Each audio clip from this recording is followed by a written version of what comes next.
Hello guys, welcome back po. Sa video na 'to, i-she-share ko po sa inyo ay tungkol dito kay SeaBank Credit or yung tinatawag na SeaBank Loan, yung pa-loan na SeaBank. Before hindi ko po ito pinapansin si SeaBank but lately na-discover ko po na eligible na po ako para mag-loan dito kay SeaBank Credit. Pero ito po guys, for selected users only na may active and fully verified account kay SeaBank. So dapat meron po kayong account kay SeaBank para ma-avail niyo pong ito pong services nila. So guys, doon po sa mga hindi nakakaalam, ano po ba itong si SeaBank? Kasi ako before di ko rin naman ito kilala si SeaBank. Nakilala ko lang po siya way back 2023 nung nag-start na po ako mag-vlog tungkol sa mga financial.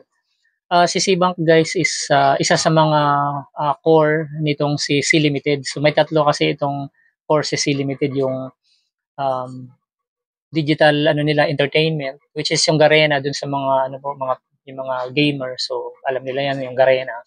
Tapos itong digital commerce. So si digital commerce is yung si Shopee. So under po yan ni Sea Limited. Then yung pangatlo po is yung financial services nila, which is yung C-Money. Si C-Bank is under ng C-Money. So, yun po yun. Siya po yung nagmamayari. So guys, sa video na to, ipapakita ko lang po sa inyo kung paano po ako na-approve and ano po yung mga possible na tips para ma-approve kayo dito kay si Bank Credit.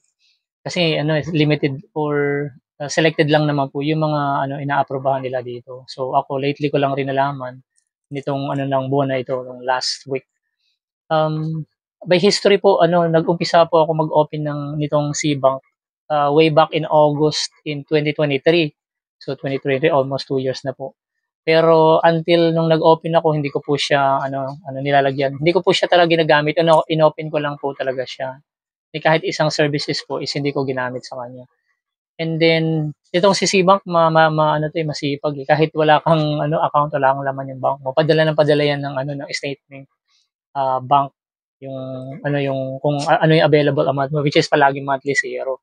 Tapos nag-start po ako magka-interest dito kay SeaBank nung malaman ko pong may mga pa-credit loan siya. So nag-start po ako maglagay ng 100 pesos way back last year po in November. So November nag-start ako. So anong month na ngayon? April. So almost 5 months.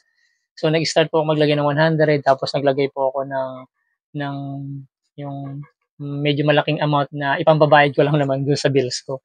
So sa credit card. So doon po ako nag-start. So mula noon ginamit ko na po siya. Tapos lagi ko po siyang ginagamit na pag naglo-load kasi kasama po yun sa services niya. Dapat kasi mag-iwan kayo ng mark kasi digital 'to eh. Dapat mag-iwan kayo ng activity mark para magkaroon kayo ng record dito sa activity yon. So yun po, lagi po ako nagpapaload dito kay SeaBank. Tapos kapag nagbabayad po ako ng bill, ipinapasok ko lang po siya doon para ibayad ko lang rin ng bill para magkaroon siya ng mark. So parang ang nangyari po, bridge lang natin to si bank. So currently wala naman talaga akong ngayon po as of standing 50 pesos lang po yung laman nung si bank account ko. And then para nga po tumaas yung natin yung um, approval dun sa pa-credit kasi lagi ko siya sinisilip monthly kung ma-approve ako dito kay si bank loan. So ang ginawa ko, kada may bills ako, lalagyan ko ng pera tapos ibabayad ko rin dun sa bills. Tapos maglalagay ako ng konting amount para gamitin ko po sa paglo-load. Tapos isa pa po tips para tumaas yung niyo po yung percentage na ma-approve dito kay SeaBank is nilink ko po yung, which is isang company lang naman, kasi pwede niyo pong i-link yung SeaBank account niyo dito kay Shopee. So pwede niyo gamitin yung SeaBank niya na pambayad dun sa mga yung Shopee payments, sa Shopee loan, sa mga pinurchase niyo. So yun po, mas mataas po yung And then, so continuous ko pong ginagawa yung process na yun kahit wala akong savings. So until then, nung last week na magjuju po yung SPay ko, yung SPay later. So pinuli paid ko po yung SPay later ko, and then right away nung maano ko po yung ma-fulfill ko or ma-complete ko yung payment ng SPay later ko.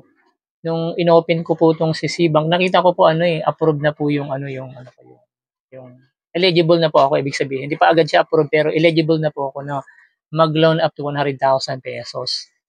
Tapos, ang ginawa ko, sinubukan kong i-apply yon kung maa-approve. Kasi syempre subject for evaluation pa rin yun. Kahit na eligible na po kayo, subject po pa rin po yung credit limit niyo sa approval niya. So, i-re-review pa rin niya yung ano niyo application. Which is yung 100,000 na yun. Yun po yung max na pwede niyang ibigay sa inyo na loan. Pero magdedepende po yan sa evaluation niyo kung magkano pa ibibigay na credit limit or yung loan limit niyo.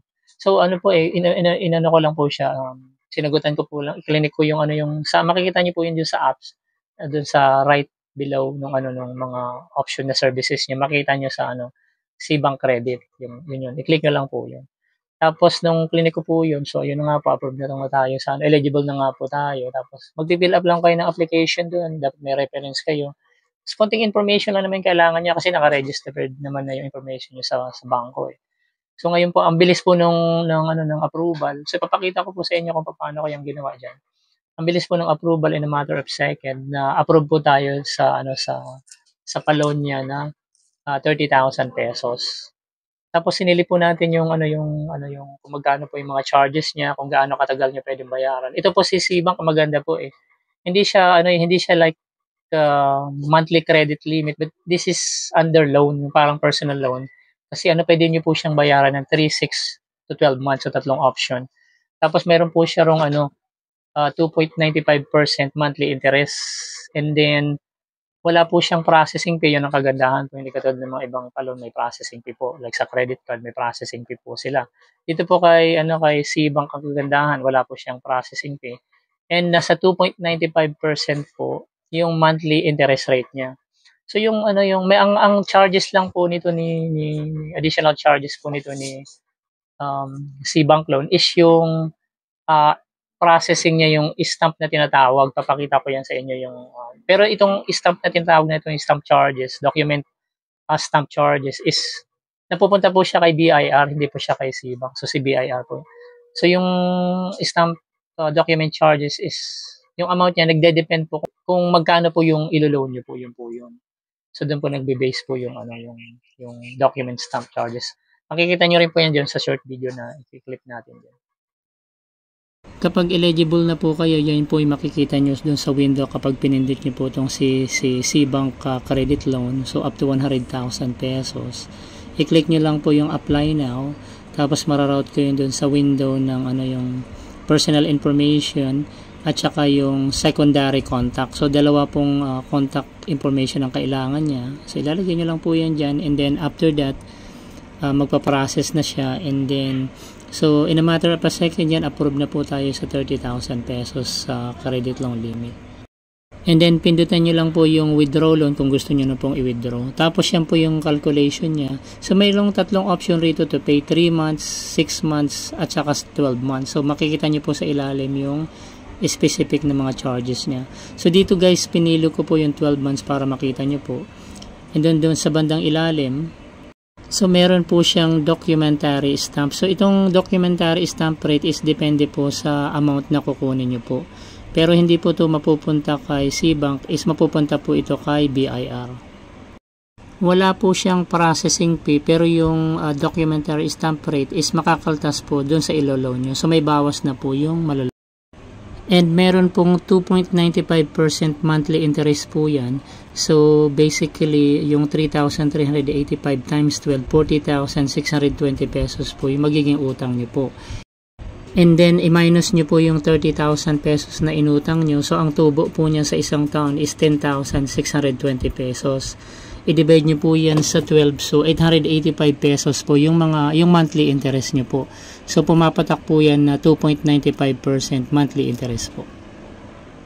And kung anong araw nyo po yan in-apply, yun din po yung araw na magiging due date nyo po na next bayad nyo sa following month. And then dapat po may laman po yung SeaBank account nyo before po mag-due date, kasi automatic po niya ay kakaltas yung loan nyo po.